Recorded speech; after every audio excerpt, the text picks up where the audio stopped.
ಇವತ್ತಿನ ರೆಸಿಪಿ ನುಗ್ಗೆಕಾಯಿ ಸಾಂಬಾರ್. ಎಲ್ರಿಗೂ ನಮಸ್ಕಾರ, welcome back to my channel. ಬಿಸಿ ರಾಗಿ ಮುದ್ದೆ ಜೊತೆಗೆ ಅನ್ನಕ್ಕೆ ರುಚಿಯಾದಂತಹ ಈ ನುಗ್ಗೆಕಾಯಿ ಸಾಂಬಾರನ್ನ ಯಾವ ರೀತಿ ಮಾಡೋದು ಅಂತ ನೋಡೋಣ. ಈ ವಿಡಿಯೋ ಇಷ್ಟ ಆದರೆ ಲೈಕ್ ಮಾಡಿ, ಶೇರ್ ಮಾಡಿ, ತಪ್ಪದೆ ನನ್ನ ಚಾನಲ್ನ ಸಬ್ಸ್ಕ್ರೈಬ್ ಮಾಡಿ. ಹಾಗಾದರೆ ಬನ್ನಿ ತಡ ಮಾಡದೆ ವಿಡಿಯೋನ ಸ್ಟಾರ್ಟ್ ಮಾಡೋಣ. ನುಗ್ಗೆಕಾಯಿ ಸಾಂಬಾರು ಮಾಡೋದಕ್ಕೆ ಮೊದಲಿಗೆ ಇಲ್ಲಿ ಒಂದು ಬೌಲ್ಗೆ 1 ಕಪ್ ಆಗುವಷ್ಟು ತೊಗರಿಬೇಳೆನ ಚೆನ್ನಾಗಿ 2-3 ಸಲ ತೊಳೆದು, ನಿಮಗೆ ಸಮಯ ಇದ್ದರೆ ಇದನ್ನು 30 ನಿಮಿಷ ನೆನೆಸ್ಕೊಳ್ಳಿ. ಸಮಯ ಇಲ್ಲ ಅಂತ ಅಂದರೆ 10 ನಿಮಿಷನಾದರೂ ನೆನೆಸಿ ಇದನ್ನು ಕುಕ್ಕರ್ಗೆ ಸೇರಿಸ್ಕೊಳ್ಳಿ. ನಾನಿಲ್ಲಿ ತೊಗರಿಬೇಳೆನ 30 ನಿಮಿಷ ನೆನೆಸಿ ಕುಕ್ಕರ್ಗೆ ಸೇರಿಸ್ಕೊಂಡಿದ್ದೀನಿ. ಬೇಳೆ ಬೇಯೋದಕ್ಕೆ ನೀರು, ಸ್ವಲ್ಪ ಉಪ್ಪು, ಅರ್ಧ ಸ್ಪೂನ್ ಆಗುವಷ್ಟು ಎಣ್ಣೆ, 1/4 ಸ್ಪೂನ್ ಆಗುವಷ್ಟು ಅರಿಶಿನ ಪುಡಿನೂ ಕೂಡ ಸೇರಿಸ್ಕೊಂಡು ಕುಕ್ಕರ್ ಲಿಡ್ನ ಕ್ಲೋಸ್ ಮಾಡಿ ಮೀಡಿಯಂ ಫ್ಲೇಮ್ನಲ್ಲಿ 4-5 ವಿಚಲ್ ಬರೆಸ್ಕೊಳ್ಳೋಣ. ಬೇಳೆ ಎಲ್ಲ ಚೆನ್ನಾಗಿ ಬೆಂದಿರಬೇಕು, ಬೇಳೆ ರೀತಿ ಇರಬಾರ್ದು, ಅಲ್ಲಿವರೆಗೂ ಇದನ್ನು ಬೇಯಿಸ್ಕೊಳ್ಬೇಕು. ಈ ಸಾಂಬಾರಿಗೆ ಒಂದು ಮಸಾಲಾನ ರೆಡಿ ಮಾಡ್ಕೊಳ್ಳೋಣ. ಇಲ್ಲಿ ಒಂದು ಮಿಕ್ಸಿ ಜಾರಿಗೆ 3 ಟೇಬಲ್ ಸ್ಪೂನ್ ಆಗುವಷ್ಟು ಹಸಿ ತೆಂಗಿನಕಾಯಿ ತುರಿ, 3-4 ಟೇಬಲ್ ಸ್ಪೂನ್ ಆಗುವಷ್ಟು ಸಾಂಬಾರ್ ಪೌಡರ್, ಇದು ಮನೆಯಲ್ಲೇ ಮಾಡಿರುವಂತಹ ಸಾಂಬಾರ್ ಪೌಡರ್. ಇದಕ್ಕೆ ಸ್ವಲ್ಪ ನೀರನ್ನು ಸೇರಿಸಿ ಆದಷ್ಟು ನುಣ್ಣಗೆ ರುಬ್ಬಿ ಎತ್ತಿಟ್ಕೊಳ್ಬೇಕು. ಈ ರೀತಿಯಾಗಿ ನೆನಪಿರಲಿ, ತರ್ತರಿಯಾಗಿ ರುಬ್ಬೋದಕ್ಕೆ ಹೋಗಬಾರ್ದು. ಈ ನುಗ್ಗೆಕಾಯಿ ಸಾಂಬಾರು ಮಾಡೋದಕ್ಕೆ ಮುಖ್ಯವಾಗಿ ಬೇಕಾಗಿರುವಂಥದ್ದು ನುಗ್ಗೆಕಾಯಿ. 4 ನುಗ್ಗೆಕಾಯಿನ ಈ ರೀತಿ ಸಿಪ್ಪೆ ತೆಗೆದು ಎತ್ತಿಟ್ಕೊಂಡಿದ್ದೀನಿ. ಈಗ ಸಾಂಬಾರು ಮಾಡೋದು ನೋಡೋಣ.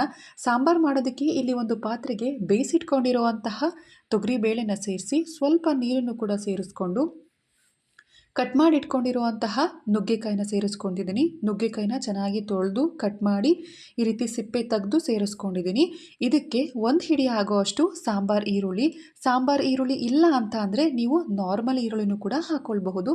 2-3 ಮೀಡಿಯಮ್ ಸೈಜ್ ಈರುಳ್ಳಿ ಸಾಕಾಗುತ್ತೆ ನಾರ್ಮಲ್ ಈರುಳ್ಳಿ ಆದರೆ.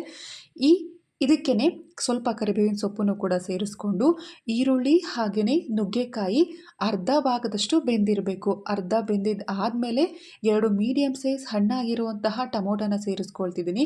ಟೊಮೊಟೊ ಜೊತೆಗೇ ಹಾಕಿಬಿಟ್ರೆ ಅದರಲ್ಲಿ ಹುಳಿ ಅಂಶ ಇರೋದ್ರಿಂದ ನುಗ್ಗೆಕಾಯಿ ಬೇಗ ಬೇಯೋದಿಲ್ಲ. ಅದರಿಂದ ಈರುಳ್ಳಿ ಹಾಗೆ ನುಗ್ಗೆಕಾಯಿ ಅರ್ಧದಷ್ಟು ಬೆಂದಿದ್ದು ಆದಮೇಲೆ ಟೊಮೊಟೊನ ಸೇರಿಸಿ ಒಂದು ಸಲ ಈ ರೀತಿ ಚೆನ್ನಾಗಿ ಮಿಕ್ಸ್ ಮಾಡ್ಕೊಳ್ಳೋಣ. ನಾನಿಲ್ಲಿ ಉಪ್ಪನ್ನು ಸೇರಿಸ್ತಿಲ್ಲ, ಯಾಕಂದರೆ ಬೇಳೆ ಬೇಯೋದಕ್ಕೂ ಕೂಡ ಉಪ್ಪನ್ನು ಹಾಕಿರ್ತೀನಿ, ಆದ್ದರಿಂದ ಸಾಕಾಗುತ್ತೆ.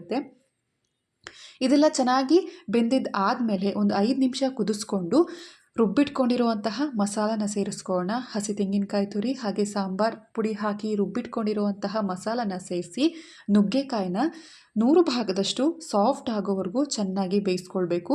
ನೋಡಿಕೊಂಡು ನೀವು ನೀರನ್ನು ಸೇರಿಸ್ಕೊಳ್ಳಿ. ನಿಮಗೆ ಸಾಂಬಾರು ಯಾವ ಕನ್ಸಿಸ್ಟೆನ್ಸಿಗೆ ಬೇಕೋ ಅಷ್ಟು ನೀರನ್ನು ಸೇರಿಸ್ಕೊಳ್ಳಿ.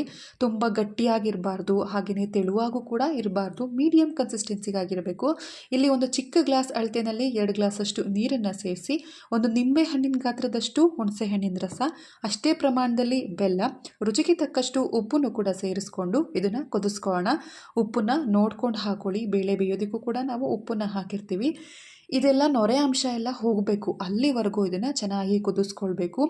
4-5 ನಿಮಿಷ ಸಾಕಾಗುತ್ತೆ ಮೀಡಿಯಂ ಫ್ಲೇಮ್ನಲ್ಲಿ. ಈ ರೀತಿಯಾಗಿ ಕುದ್ದಿದ್ದು ಆದಮೇಲೆ ನುಗ್ಗೆಕಾಯಿ ಕೂಡ ಚೆನ್ನಾಗಿ ಬೆಂದಿರುತ್ತೆ. ಇವಾಗ ಈ ಸಮಯದಲ್ಲಿ ಇದಕ್ಕೆ ಒಗ್ಗರಣೆನ ರೆಡಿ ಮಾಡ್ಕೊಳ್ಳೋಣ. ಒಗ್ಗರಣೆ ಮಾಡೋದಕ್ಕೆ ಇಲ್ಲಿ ಒಂದು ಪ್ಯಾನ್ ಇಟ್ಕೊಂಡು ಇದಕ್ಕೆ 2 ಸ್ಪೂನ್ ಆಗುವಷ್ಟು ಎಣ್ಣೆ ಬಿಸಿ ಆದಮೇಲೆ ಸಾಸಿವೆ, ಒಣಮೆಣಸಿನ್ಕಾಯಿ, ಸ್ವಲ್ಪ ಕರಿಬೇವಿನ ಸೊಪ್ಪು ಹಾಗೆ ಸ್ವಲ್ಪ ಇಂಗನ್ನು ಕೂಡ ಸೇರಿಸ್ಕೊಂಡು ಒಗ್ಗರಣೆನ ರೆಡಿ ಮಾಡ್ಕೊಳ್ಳೋಣ. ಅದಾದ ನಂತರ ಈ ಒಗ್ಗರಣೆನ ಮಾಡಿಟ್ಕೊಂಡಿರುವಂತಹ ನುಗ್ಗೆಕಾಯಿ ಸಾಂಬಾರಿಗೆ ಸೇರಿಸಿ ಗ್ಯಾಸ್ ಫ್ಲೇಮ್ನ ಆಫ್ ಮಾಡಿಕೊಂಡು ಕೊನೆಯಲ್ಲಿ ಕೊತ್ತಂಬರಿ ಸೊಪ್ಪನ್ನು ಕೂಡ ಸೇರಿಸ್ಕೊಂಡ್ರೆ ರುಚಿಯಾದಂತಹ ಬಿಸಿ ಬಿಸಿ ನುಗ್ಗೆಕಾಯಿ ಸಾಂಬಾರು ರೆಡಿಯಾಗಿರುತ್ತೆ. ಇದನ್ನು ನೀವು ಮುದ್ದೆ ಜೊತೆಗೆ ಅಥವಾ ಅನ್ನಕ್ಕೂ ಕೂಡ ಸರ್ವ್ ಮಾಡ್ಕೊಳ್ಬಹುದು, ಅಷ್ಟೇ ರುಚಿಯಾಗಿರುತ್ತೆ. ವಿಡಿಯೋ ಇಷ್ಟ ಆದರೆ ಲೈಕ್ ಮಾಡಿ, ಶೇರ್ ಮಾಡಿ, ತಪ್ಪದೆ ನನ್ನ ಚಾನಲ್ನ ಸಬ್ಸ್ಕ್ರೈಬ್ ಮಾಡಿ. ನೀವು ಕೂಡ ಈ ವಿಧಾನದಲ್ಲಿ ಟ್ರೈ ಮಾಡಿ ನೋಡಿ, ಖಂಡಿತ ಇಷ್ಟ ಆಗುತ್ತೆ. Thank you for watching.